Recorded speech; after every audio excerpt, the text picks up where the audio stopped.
In today's video, I'm going to teach you how to attach a document to a page, blog post, or email in HubSpot. We'll walk through the full process, from uploading your document into HubSpot to linking it inside your content so visitors can easily download it. I'll explain each step so you know not just what to click, but why you're doing it. First, log into your HubSpot account. Once you're in, look over at the left panel and find the content icon.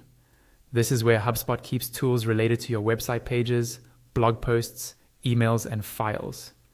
Hover your mouse over that content icon, and from the options that appear, choose Files.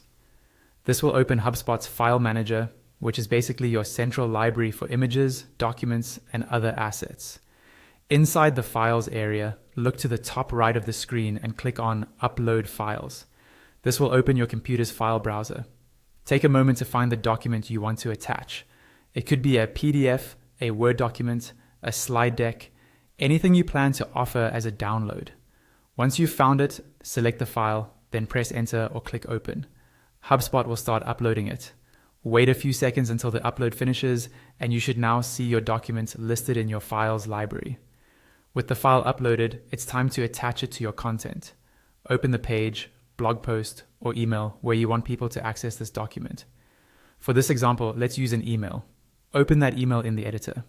Inside the email editor, you can link your document either to a piece of text or to a button. A button is often more visible and clickable, so we'll use a button here. Click to select your button. On the left panel, look for the section that says Link To. Change this option to File Download, then click Browse Files. A drawer will slide open on the right side showing all the files in your library. Find the document you uploaded earlier and select it. This tells HubSpot that when someone clicks this button, it should trigger a download of that file. Now update the button text so it's clear what will happen.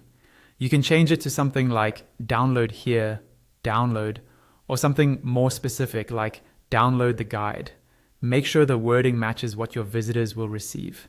And that's it. You've uploaded your document to HubSpot and attached it to your content so your audience can download it directly from your page, blog post, or email.